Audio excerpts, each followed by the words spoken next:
다녀왔던 나라들이 체코, 독일, 또 스위스, 또 프랑스, 이탈리아 5개 나라를 방문했는데, 프랑스는 스트라스부르라고 하는 지역을 잠깐 들어갔다 왔기 때문에 프랑스 빼면 4개 나라를 돌았습니다.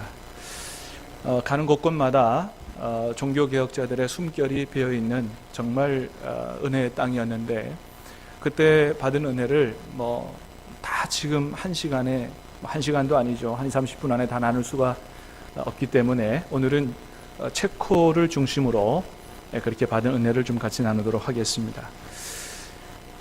체코는 여러분 옛날에 우리 체코슬로바키아라고 하는 이름으로 잘 알려져 있죠. 체코슬로바키아에서 1993년에 이제 분리 독립한 나라인데, 땅덩어리는 우리 남한의 한 5분의 4 정도, 우리보다 조금 작다 이렇게 얘기할 수 있는데, 인구는 전체가 한 1000만 밖에 안 돼요. 그러니까 좀 넉넉하게 사는 그런 땅이라고 할 수 있죠. 수도는 여러분 이름만 들어도 설레는 도시 프라하가 체코의 수도입니다. 우리 사진을 좀 볼까요? 사진도 좀 같이 보면서 우리 말씀을 듣도록 하겠습니다. 아니 그거는 맨 뒤고,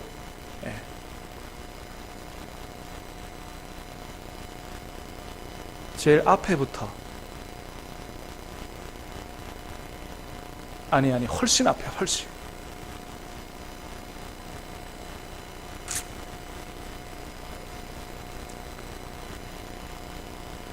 그 앞으로 한참 넘어가 봐요. 이거 오늘 사진 안 나오면 설교 하나도 안 돼.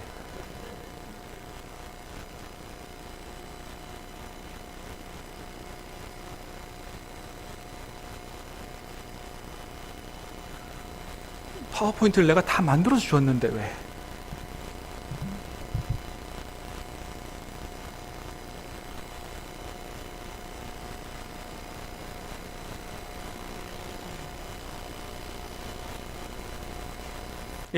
거기서부터잖아. 그래. 자, 그 다음 볼까요? 자, 체코라는 나라,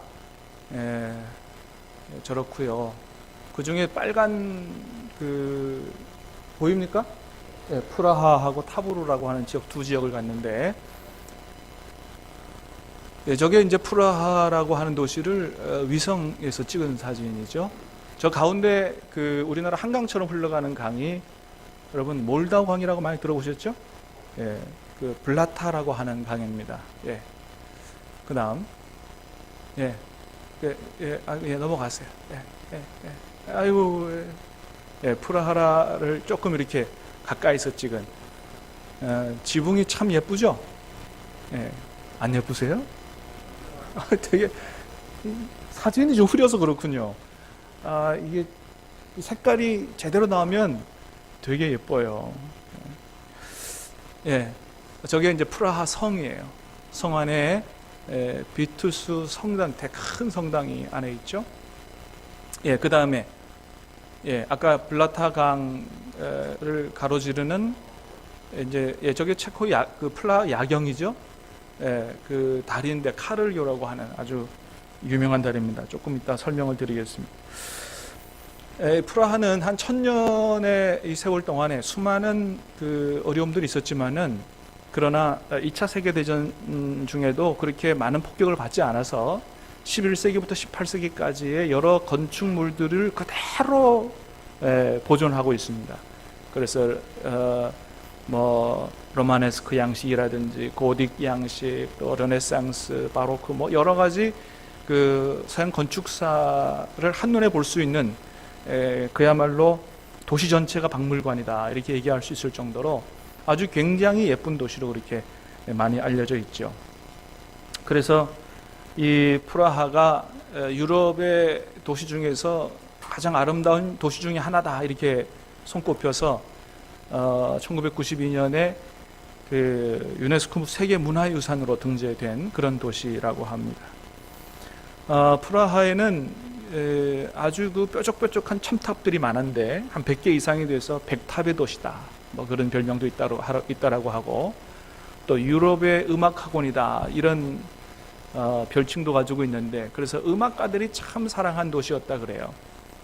예, 아직 넘어가지 않아도 됩니다. 예, 막 넘어가지 말고. 예. 모차르트가 생전에 가장 사랑한 도시가 바로 프라하라고 하는 도시였다 그래요. 자, 그래서 우리가 갔던 도시가 아까 말씀드렸던 프라하하고 타보르라고 하는 도시인데, 타보르라고 하는 도시를 좀 말씀드리면, 이 타보르는 성경의 지명에서 그 이름이 붙여졌다 그래요. 여러분 그 성경에 다볼산이라고 여러분 들어보셨어요? 다볼산. 다볼산 옆에 있는 지역이 이제 타보르라고 하는 지역인데, 성경에 우리 내용을 아는 것처럼 드보라와 바락이 가나안 왕 야빈의 부하였던 시스라 장군과 싸울 때 군사를 집결시켰던 장소가 바로 다볼산이잖아요. 이 타보르라고 하는 곳은 얀 후스의 종교개혁 사상을 이어받아서 당시에 로만 카톨릭과 대항하여 싸웠던 후스파 전사들이 이 본거지로 삼았던 동네가 바로 타보르라고 하는 그런 동네라고 해요. 이제 그 지역을 가보면, 그 다음 사진을 넘겨주세요. 거기 안에는 저기가 타보르 지역입니다. 위에서 찍은 거고, 그 다음에 그 안으로 가보면, 넘겨주셔도 돼요.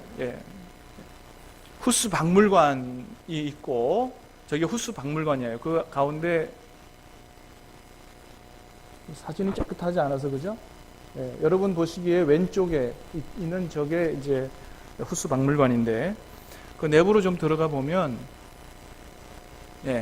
그 다음 넘겨주세요.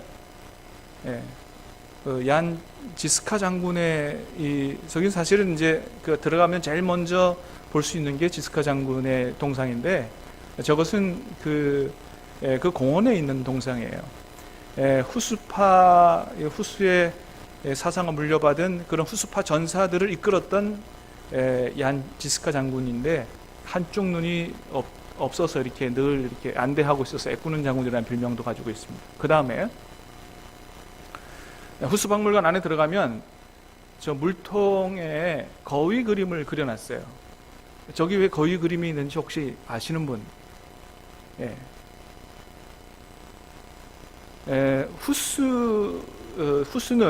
얀 후스는 체코 출신의 종교개혁자거든요.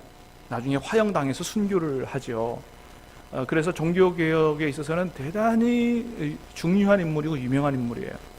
체코 출신인데, 후스를 체코로 말하면 거위라 그래요. 거위.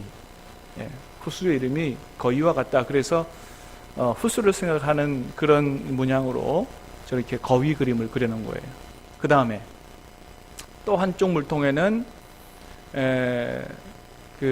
이렇게 잔이 그려져 있죠, 그죠?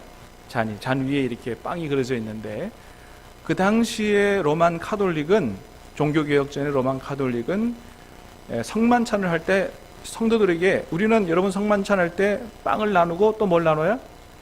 포도주를 나누잖아요. 그런데 종교개혁 이전에는 평신도들한테 성만찬 할 때 뭐만 줬냐 하면 잔은 안 주고 빵만 줬어요. 빵만. 그러니까 오늘 우리가 성만찬 하면서 예수님의 보혈이라고 해서 잔을 받아 마실 수 있는 것은 다 누구 덕분이다? 종교개혁자들의 헌신과 순교 덕분인 거예요. 그래서 그것은 잘못됐다고 예수님께서 제자들에게 또 우리에게 주신 것은 몸만 아니고 피도 주셨기 때문에 빵만이 아니고 잔을 나누어 주는 것이 맞다, 이렇게 주장한 사람이 얀 후스예요.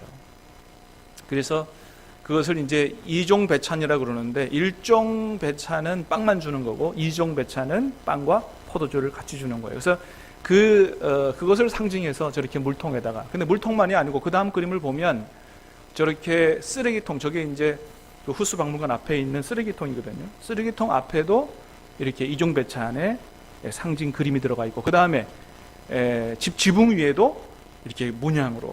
그래서 이 타보르라고 하는 곳은 그런 그 얀후스의 종교개혁 사상이 아주 곳곳에 비어 있는 그런 도시가 바로 타보르라고 하는 도시다, 이렇게 볼 수가 있습니다. 그 다음 얀후스가 화형을 당해서 불타서 순교하는 그런 장면을 그림으로 그렇게 그려놨죠.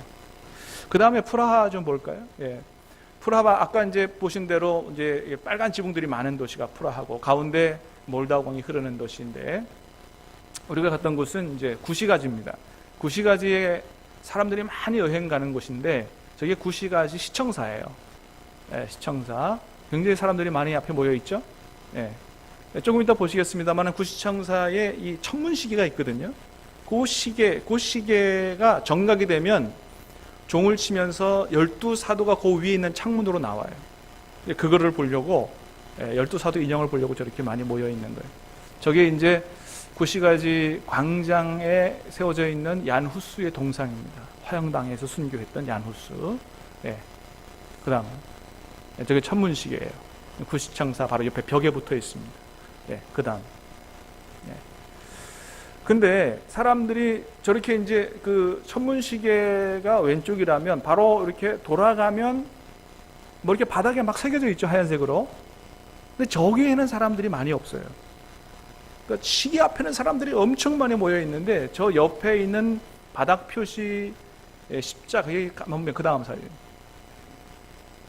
저희가 갔을 때는 거기 앞에 공사하느라고 저희 칸을 쳐놔가지고 십자가를 못 찍었어요. 저 바닥에 조그마한 십자가가 27개가 있습니다. 저게 27명의 개신교인이 순교당한 장소예요. 처형당한, 목이 잘려서 처형당한 그 장소인데, 조금 이따가 좀 말씀을 드리도록 그렇게 하겠습니다. 그 다음, 아까 봤던 카를교. 저게 이제 유럽에서는 가장 오래된 다리라고 그래요. 한 300년에 걸쳐서 증개축을 통해서 만들어진 그런 다리예요.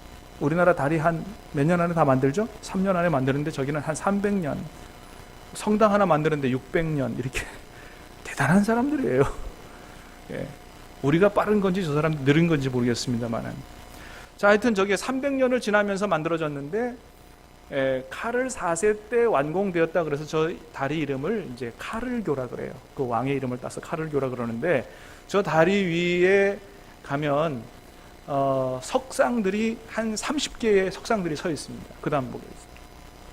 저렇게 상들이 한 30개가 되어 있는데, 저게 다 성경의 의미를 가진 그런 석상들이라고 그래요. 그 중에서 좀 많은 그 감동을 주는 석상이 있는데, 모든 석상이 다 의미가 있지만, 그 다음 저게 어떤 사람의 석상이냐 하면 얀 네포무츠키 신부의 석상이에요. 이분은 1393년에 당시의 왕이었던 바칠라프 4세에 의해서 순교를 당한 분인데, 그 왕비가 어느 한날은 이 신부님에게 와가지고 고해성사를 했다 그래요. 근데 이 바칠라프 이 왕이 아마 그 왕비의 외도를 의심했는지 이 신부를 불러다가, 우리 부인이 가가지고 무슨 얘기를 털어놨는지 얘기를 해라, 나한테. 이 신부는 죽어도 얘기 안 하죠. 그래서 결국 어떻게 됐냐 하면, 저 신부님이 바칠라프 4세 왕에게 혀가 잘리고, 그 다음에 저 불타바 강에 던져진 채로 그렇게 돌아가신 그런 분이 바로 네포무츠키라고 하는 신부님인데, 하나님 앞에 받은 직무를 수행하기 위해서 순교까지 당하는 이런 분이 바로 저렇게 석상으로 서 있어요. 저는 저 앞에서 참 많은 것들을 생각하게 하는 그런 은혜의 시간이었습니다. 그 다음 이제 프라하 성으로 들어가는데, 이 프라하 성은 옛날에 체코 왕들이 묵었던 곳이고 지금도 대통령 관저로 그렇게 사용이 되고요. 그 다음 안에 들어가면 저렇게 프라하 성 내부가 있고, 그 다음 성 안에 아주 유명한 성당이 서 있습니다. 저게 성 비투스 대성당이라고 하는 성당인데, 한 600년 걸려 지은 성당입니다. 이 길이가 124m, 높이가 100m. 안에도 한번 볼까요? 그 앞에 좀 보면, 지금 잘 보입니까? 하나하나가 완전히 다 예술품이죠, 예술품. 예. 박물관에 정시되어 안에 들어가면 저렇게 굉장히 웅장하죠. 예. 그 다음. 예. 이건 우리가 기념사진 찍은 거고. 예. 저건, 예, 우리 집사님이 하도 사진 찍자 그랬는데 내가 잘 안 찍으니까 삐져 있는 얼굴이고. 성당 안에 들어가면 스테인드 글라스가 아주 유명해요. 예. 이제 그 당시에는 그 평신도들이 성경을 가지고 있지 않았기 때문에 성경의 내용을 가르쳐 주는 것을 저렇게 상으로 만든다든지 스테인드 글라스로 만든다든지 그래서 이제 성경을 보여줬는데 그러니까 참 그래요, 그죠? 이게 성경을 만들어서 번역해서 주면 될 걸 가지고 그렇게 안 하고 이제 저렇게 얼마나 어렵게 해요? 저는 스테인드 글라스 하나를 만드는데 유리 조각 22만 개 정도 구워가지고 그림 그려서 저렇게 만들었다 그래요. 그 다음, 예, 장미 문양이고, 예, 아까 얀 네프무츠키 그 신부님이 예, 상으로 저렇게 만들어져 성당 내부에 있습니다. 예, 쭉 내려오면 예, 황금소로라고 하는 곳입니다. 저기는 그 프라하성을 지키는 포병들이 살던 곳인데 나중에 연금술사들이 살게 된 아주 조그만한 집이에요. 2평, 3평 이런 집이에요. 22번지 집은 그 다음은 실존주의 작가인 프란츠 그 카프카가 머물러서 작품을 썼던 그런 곳이라고 합니다. 근데 저렇게 거대한 성당 옆에 아주 조그마한 집들이 있잖아요, 그죠? 예. 이런 거 보면서 그 성당을 보면서 그 사람들이 보통 두 가지 반응이 나오더라고요. 하나는 그 성당의 아름다움과 위용에 완전히 압도돼서 탄성을 지르는 이런 사람도 있는 반면에 또 한 사람은 또 한 분들은 이렇게 그 뭐라 그럴까 쓸데없는 짓들을 했다는 거죠. 아니 하나님 앞에 중요한 것은 하나님의 말씀이 중요하지 건물이 뭐가 중요하냐. 쓸데없는데 이렇게 많은 시간과 돈을 낭비했다 그래서 이러니 안 망하느냐 이렇게 얘기하는 분들도 있는데 우리가 좀 생각해 볼 부분입니다. 자, 하여튼 예. 그다음에 얀 후스가 10년간 목회하면서 한 3,000번 정도 설교했던 베들레헴 교회인데 그 안에 들어가 보면 우리가 들어가지 못했습니다만은 사진을 보면 성당하고는 좀 다르죠. 성당은 굉장히 웅장하고 상도 많고 그죠? 성상도 많고 굉장히 그런데 얀 후스가 목회했던 종교개혁자가 목회했던 장소는 성상이 없어요. 화려하지 않습니다. 그 다음에 안에 아주 단순하게 되어 있고 벽에 이런 성상 그림 이런 것보다는 오히려 찬송가 이렇게 적혀 있고 이렇다 그럽니다. 예. 자, 대충 이렇게 좀 사진을 봤는데 제일 참 은혜가 됐던 것은 뭐냐 하면 바로 얀 후스라고 하는 분의 그런 그 생애에 대해서 참 많은 것들을 깨달았고 또 하나는 아까 보여드린 27명의 개신교인들이 처형당한 장소 참 큰 은혜가 되는 그런 장소였습니다. 얀 후스는 1371년에 체코 남부의 후시넥이라고 하는 곳에서 가난한 농부의 아들로 태어났는데 아주 열심히 공부해서 19살에 이제 프라하 대학에 들어가게 되고 그 다음에 이제 학사 석사 받고 나서 프라하 대학에서 강의를 하면서 신학 공부를 했다 그래요. 그러면서 신부가 됐는데 이분이 영국의 종교개혁자 소위 말해서 종교개혁의 새벽별이라고 불리는 존 위클리프에게서 많은 영향을 받았다 그럽니다. 존 위클리프라고 하는 분은 후스라고 하는 분보다 한 40년 50년 먼저 이렇게 태어난 분인데 옥스퍼드 대학교의 신학부 교수였다 그래요. 이분이 이제 당시에 1000년 동안 지속되어 온 로만 카톨릭에 대해서 굉장히 날카롭게 비판을 가했던 이런 분이 존 위클리프인데 몇 가지 주장을 정리해 보면 첫 번째는 교회의 머리는 교황이 아니고 그리스도이시다. 예. 후스의 기억 사상 말고. 예. 그 다음에 이 교황 제도는 사람이 만든 거다. 사람이 만든 거라서 이것은 그대로 받아들일 수 없다. 그 다음에 성도들을 위한 유일한 권위는 사제들로 이루어진 그런 교회가 아니고 성경이 유일한 기준이다. 그 다음에 위클리프는 이 천주교가 주장하는 이 성만찬 화채서를 부인한 그런 사람이었습니다. 이 천주교는요, 우리는 영적 임재설이라고 하는 이 성만찬 교리를 가지고 있어요. 성만찬 할 때 이 빵과 포도주에 성령께서 영적으로 임재하셔서 그래서 우리가 주님의 은혜를 받는다, 이런 건데, 이 천주교는 뭐냐면 화채서를 주장합니다. 이 빵과 포도주에 신부가 기도하면 그 빵과 포도주가 실제로 예수님의 몸과 피로 변한다, 그런 거예요. 실제로 그렇게 변한다. 그런데 이것은 미신에 불과하고 실제로는 그렇지 않다. 위클리프가 그렇게 주장을 한 거죠. 하여튼 이런 위클리프의 주장이 나중에 영국으로 많이 유학을 갔다 왔던 체코의 젊은 유학생들을 통해서 체코로 위클리프의 사상이 전래가 되고, 얀 후스는 이런 종교개혁 사상을 받아들이면서 지금 그 스크린에도 있는 것처럼 후스가 이런 위클리프가 주장했던 이런 종교개혁 사상을 가지게 되죠. 교회의 머리는 그리스도이시고, 성직매매는 원천적으로 잘못된 것이고, 성경이 우리의 신앙과 행위의 유일한 기준이고, 그 다음에 아까 봤던 것처럼 일종 배찬이 아니고 뭐예요? 성만찬할 때 이종 배찬을 주장을 하게 됐습니다. 그래서 나중에 어떻게 됐겠어요? 로만 카톨릭으로부터 이단으로 정죄가 되죠. 그래서 1415년 7월 6일에 콘스탄츠 공의회라고 독일에 있는 그 지역에서, 이제 우리로 말하면 총회죠. 그게 열린 그 공의회에서 이단으로 정죄돼서 그날 바로 이제 화형에 처해지게 됩니다. 그래서 저렇게 밧줄에 묶여서 불에 태워서 이렇게 결국 순교를 당하게 됐는데, 이 후스를 화형에 처한 다음에 당시에 로만 카톨릭이 어떻게 했냐면 후스에게 영향을 주었던 위클리프의 무덤도 파헤쳐 가지고 뼈를 추려서 위클리프의 뼈도 불살라서 그렇게 다시 화형에 처하는, 이런 사실 끔찍한 일들을 그렇게 그 당시 로만 카톨릭이 했다는 거죠.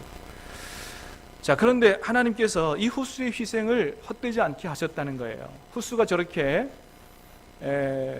이렇게 화형을 당하기 직전에 어떤 유언을 남겼냐 하면, 나는 지금 거위처럼 불타 죽지만, 후스가 뭐와 같다고요? 그 이름이 거위와 같다. 나는 지금 거위처럼 불타 죽지만 앞으로 100년 후에는 나와 비교할 수 없는 백조가 나타나게 될 거다, 이런 얘기를 했다는 거예요. 자, 그런데 실제로 100년 이후에 누가 나타났느냐? 종교개혁의 깃발을 높이 쳐든 바로 마틴 루터가 이제 나타나게 된 것이죠. 그러니까 그의 유언이 마치 기도처럼 돼서 하나님께서 응답하셔서 후스보다 더 강력한 사람 마틴 루터를 이 땅에 보낸 것이죠. 그야말 그대로 종교개혁의 백조와 같은 사람을 보낸 것이죠. 그래서 지금도 체코인들은 저 후스가 화형당하고 순교당했던 그날 7월 6일을 국경일로 정해서 지금도 후스의 그 희생과 믿음을 기리고 있다 그럽니다. 그 다음에 27명의 이 순교터, 저는 저기서 참 많은 은혜를 받았는데, 후스가 처형당한 이후에 많은 사람들이 그럼에도 불구하고 후스의 종교개혁 사상을 받아들였어요. 예. 후스가 화형당한 지 한 200년 후에 이 교황청이 교황에게 충성을 맹세하는 합스부르크 왕조에게 체코를 통치하도록 했어요. 그리고 뭐라 그랬냐 하면, 니들이 공권력을 가지고 개신교인들에게 너희들의 신앙을 버리고 로만 카톨릭으로 돌아와라, 그리하지 않으면 그냥 두지 않겠다, 이렇게 이제 위협을 가하기 시작했습니다. 그런데도 저 27명의 개신교인들은 우리는 죽으면 죽었지 옛날 카톨릭 신앙으로 돌아갈 수 없다. 그래서 결국 어떻게 되냐면 저 구시청사 바로 앞에서 바로 목이 잘려서 처형을 당하는 이런 일이 1621년에 있었습니다. 그래서 그것을 기념해서 저렇게 바닥에 표시를 해놓고 날짜까지 그대로 이렇게 다 기록을 해놨습니다. 많은 사람들이 보는 앞에서 숨을 거면 그대로 다 처형해 죽였습니다. 어떻게 해요? 개신교 신앙을 가지면 어떻게 된다는 것을 그대로 많은 사람들한테 보여주려고 한 것이죠. 여기에서 처형당해 죽은 사람들은 다 귀족들이었다 그래요. 그러니까 여러분, 이 사람들은 아이고만 내가 가만 생각해 보니까 잘못 생각했습니다, 옛날 신앙으로 돌아갈랍니다 라고 했으면 죽지 않을 수도 있었고, 속된 말로 잘 먹고 잘 살 수도 있었던 사람들이에요. 그런데 그럼에도 불구하고 우리는 이 개신교 신앙을 목숨과도 바꿀 수 없다, 이렇게 생각했던 사람들이죠. 그래서 결국 신앙과 목숨을 맞바꾼 사람들이 됐는데, 그러니까 여러분, 이 사람들에게는 천주교도 좋고 개신교도 좋고 이런 것이 아니었다는 거예요. 천주교로 갈 거냐 개신교로 갈 거냐는 목숨을 거는 문제였다는 것이죠. 여러분 어떻습니까? 우리가 가지고 있는 이 개신교 신앙에 그만한 그런 자부심과 그런 확신을 가지고 있습니까? 여러분, 개신교인을 영어로 뭐라 그러냐면 프로테스탄트다, 그렇게 얘기해요. 이건 무슨 뜻이라고요? 저항하다, 반대하다. 무슨 뜻입니까? 바로 우리는, 개신교인들은 어떤 사람들이냐? 불의와 잘못된 신앙에 절대 타협할 수 없는 그런 사람들이다. 우리의 정체성이라는 거예요. 우리는 이런 생각을 가지고 하나님을 섬겨야 된다라고 하는 것입니다. 그래서 개신교인으로 산다고 하는 게 어떤 것인가를 좀 생각해 보면, 여러분들은 오늘 이런 것들을 보면서 내가 개신교인으로 산다는 것은 어떤 것인가? 여러분 어떻게 생각하세요? 그것은 첫 번째로 바로 개신교인으로 산다고 하는 것은 신앙에 목숨을 거는 사람으로 사는 거다, 이렇게 얘기할 수 있을 것 같아요. 우리가 가진 신앙에 목숨을 걸고 하나님을 섬기는 사람이다, 이게 바로 개신교인으로 사는 것이다 라고 하는 거예요. 얀 후스도 그렇고 그의 신앙을 이어받은 27명의 순교자들도 그렇고 마틴 루터도 그렇고, 바로 종교개혁을 통해서 개신교의 신앙을 가진 사람들은, 우리의 믿음의 선조들은 그렇게 살았다. 여러분, 오늘 본문에도 보면 사도 바울도 자신이 가진 믿음을 끝까지 지켰던 것을 보게 됩니다. 자, 6절, 7절, 8절 말씀을 한번 보겠습니다. 시작. 전제와 같이 내가 벌써 부어지고 나의 떠날 시각이 가까웠도다. 나는 선한 싸움을 싸우고 나의 달려갈 길을 마치고 믿음을 지켰으니 이제 후로는 나를 위하여 의의 면류관이 예비되었으므로 주곧 의로우신 재판장이 그날에 내게 주실 것이며 내게만 아니라 주의 나타나심을 사모하는 모든 자에게도니라. 아멘. 나의 떠날 시각이 가까워 왔도다. 나는 선한 싸움을 싸우고 나의 달려갈 길을 마치고 믿음을 지켰다라고 고백을 합니다. 우리가 답사 마지막 날에 사도 바울이 순교했던 그 현장을 갔어요. 바울의 참수터. 바울도 나중에 목이 잘려서 죽는 이런 순교를 당했죠. 이탈리아 로마에 있는데, 저기가 이제 바울의 참수터를 들어가는 정문이에요. 들어가면 뭐 다 승략하고 저기가 바로 마지막 갇혔던 그 감옥이에요. 한 평 정도 될까요? 아주 지하 감옥인데, 바로 저기서 오늘 본문 디모데후서를 썼어요. 이 디모데후서는 그래서 바울이 바로 순교당하기 직전 얼마 전에 썼던 바로 유언과 같은 책이 바로 이 디모데후서입니다. 그래서 이 책을 쓰고 난 이후에 얼마 지나지 않아서 순교를 당하게 되는데, 그 다음 사진, 저 감옥에서 나와서 저렇게 걸어가죠. 이제 순교를 당하러 걸어가고, 그림 보입니까? 잘 안 보이죠? 밑에 사도 바울이 엎드려 있죠. 그리고 목을 치는 장면입니다. 그리고 그 사도 바울 목을 쳤던 그 기둥이 저기에 남아 있습니다. 사도 바울의 목을 쳤더니 이 목이 떼굴떼굴 3번을 굴렀다 그래요. 그래서 그곳에서 분수가 솟아났다, 그런 얘기를 하는데, 진짜는 아닌 것 같아요. 그죠, 여러분? 근데 가톨릭은 꼭 이렇게 뭔가를 신비롭게 자꾸 뭘 이렇게 가미를 시키려고 한단 말이죠. 여러분, 사도 바울이 순교를 당해서 머리가 떼굴떼굴 3번 굴렀는데 거기서 분수가 안 솟아나면 평범한 죽음입니까? 그렇지 않잖아요. 그렇게 뭔가 신비롭고 미신적인 것들을 가미하지 않아도 얼마든지 저 장소는 우리에게 아주 큰 감동과 은혜와 영감을 제시하는 그런 장소거든요. 자, 하여튼 간에 저렇게 여러분 저 장소에서 기도하지 않을 수가 없는 거죠. 사도 바울의 순교 현장에서 그 걸어갔던 길, 그의 마음, 그의 믿음, 이런 걸 생각해 보면서, 자, 여러분, 사도 바울은 순교하기 직전만이 아니고 항상 이런 자세로 끝까지 내가 가진 믿음을 지키고자 하는 이런 자세로 살았다는 거예요. 주의 복음을 위하여 목숨을 던지려고 하는 이런 자세를 가지고 살았다는 것입니다. 사도행전 20장 24절 말씀을 같이 한번 읽겠습니다. 없어요? 예, 제가 읽어드리겠습니다. 내가 달려갈 길과 주 예수께 받은 사명 곧 하나님의 은혜의 복음을 증언하는 일을 마치려 하면은 나의 생명조차 조금도 귀한 것으로 여기지 아니하노라. 사도 바울은 자신의 이 신앙을 또 복음을 위하여 아낌없이 자신의 목숨을 드리려고 했던 이런 정신을 가지고, 믿음을 가지고 살았다. 여러분, 그렇습니다. 진정한 신앙을 회복하고자 종교개혁을 일으켰던 그런 개신교 신앙은 바로 참 진리에 목숨을 거는 그런 신앙이다, 이렇게 얘기할 수가 있습니다. 여러분, 우리가 개신교인으로 산다는 건 뭐라고요? 우리가 가진 신앙에 목숨을 거는 사람으로 사는 것과 다름이 없다.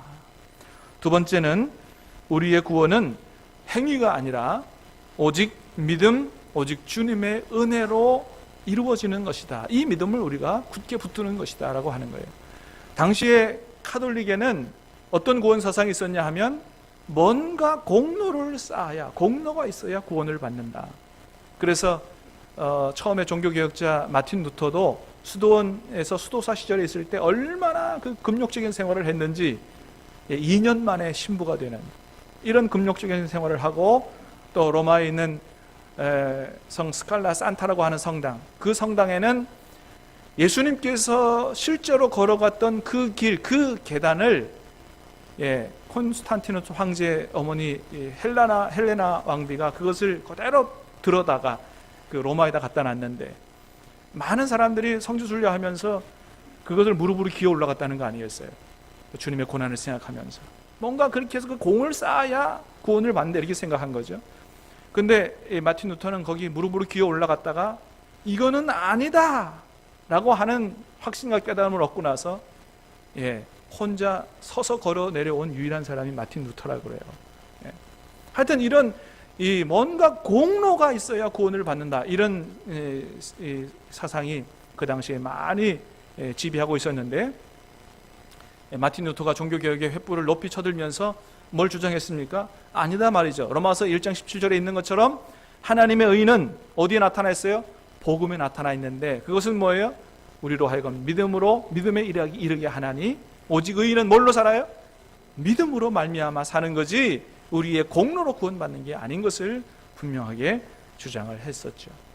자, 그 다음에 마지막으로 우리 신앙과 삶의 유일한 기준은 교황의 말이 아니라 오직 성경이고 말씀이다. 이것이 바로 개신교인이 가지고 붙들고 살아야 되는 믿음이다라고 하는 것입니다. 야누스가 화형당하기 전에 감옥에서 그의 개신교 신앙을 가진 동지들에게 편지를 보냈습니다. 거기에 어떤 말이 있냐면 이런 말이 있습니다. 지금 서로 사랑하십시오. 그리고 모든 사람들에게 진리를 요구하십시오. 이런 말을 했습니다. 이게 마지막 편지였다 그래요. 서로 사랑하라, 모든 사람에게 진리를 요구하라. 야누스는 진리에 대한 것을 아주 강조했다 그럽니다. 이런 말도 했습니다. 경건한 그리스도인들이여, 그대는 진리를 찾아 나서고 진리를 듣고 진리를 배우고 진리를 사랑하고 진리를 말하고 진리를 지키고 죽기까지 진리를 증언하십시오. 진리를 찾고 진리를 추구해야 된다고, 오직 진리와 함께 살아야 된다고 그렇게 가르쳤습니다. 자, 그런데 야누스는 이 진리는 어디에서 온다고 말했냐 하면 바로 하나님의 말씀, 성경에서 나온다. 성경이 곧 바로 진리를 가르치는 것이다. 그래서 교황의 말이 아니고 우리는 무엇을 붙들고 살아야 된다고 얘기하는 거예요? 오직 말씀, 오직 성경을 붙들고 살아야 된다. 그렇게 증언을 한 것입니다. 사랑하는 여러분, 말씀을 정리합니다. 여러분, 저와 여러분은 어떤 사람들입니까? 우리는 로만 카톨릭 교인이 아니고 개신교인이다. 부패하고 타락한 로만 카톨릭에서 본래의 참 신앙을 회복하고자 목숨을 걸고 헌신한 존 위클리프, 이안 후스, 마틴 루터의 후예들이다 라고 하는 것을 우리는 분명히 기억해야 된다는 거예요. 그래서 우리는 믿음의 선조들인 종교개혁자들이 목숨을 바쳐가면서 그렇게 주장한 그 믿음, 오직 말씀, 오직 은혜, 오직 예수 그리스도, 오직 하나님께 영광, 이런 것들을, 이런 종교개혁의 기치를 마음에 새기고, 오늘도 여러분, 저와 여러분들이 종교개혁자들의 후손은 개신교인이라고 하는 사실을 자랑스럽게 여기고 또 개신교인답게 살아가는 저와 여러분 될 수 있게 되기를 주님의 이름으로 축복합니다.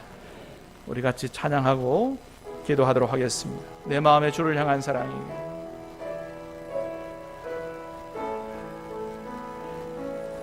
내 마음의 주를 향한 사랑이 나의 말엔 주가 주신 진리로 나의 눈에 주의 눈물 채워주소서.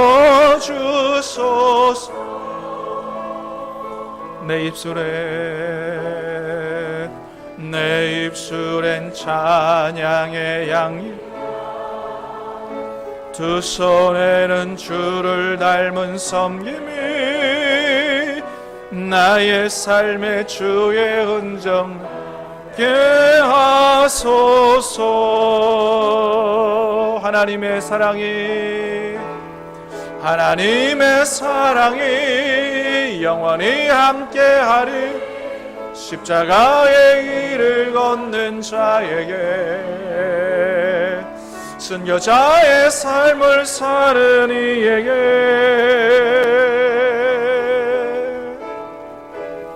조롱하는 소리와 세상 유혹 속에도 주의 순결한 신부가 되리라. 내 생명 주 드리리. 하나님의 사랑이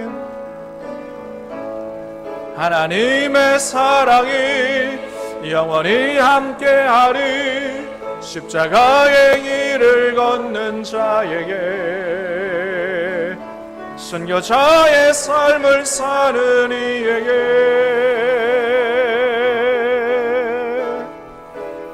조롱하는 소리와 세상 유혹 속에도 주의 순결한 신부가 되리라. 내 생명 주님께 드리리. 우리 말씀을 생각하면서 잠깐 같이 기도하겠습니다. 주님, 내가 개신교인임을 하나님 분명히 인식하고 개신교인답게 살아갈 수 있도록 우리 함께 합심해서 한번 기도하겠습니다. 사랑하는 아버지 하나님, 감사합니다.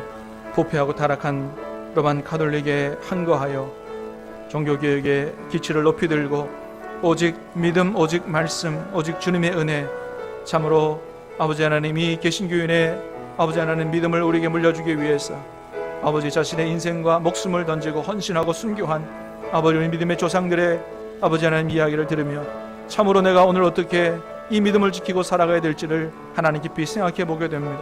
아버지 하나님, 참으로 이 귀한 믿음을 우리가 잃지 않게 도와주시고 정말로 하나님 섬기는 참 믿음의 목숨을 걸고 그렇게 주님을 섬기는 우리가 되게 도와주시고 종교개혁자들이 아버지 하나님 가르쳐준 귀한 아버지 하나님 진리들을 가슴에 새기고 오직 믿음, 오직 말씀, 오직 은혜로 오직 예수 그리스도, 오직 하나님의 영광을 돌리는 삶을 살아갈 수 있도록 도와주시옵기를 간절히 간구하고 원합니다.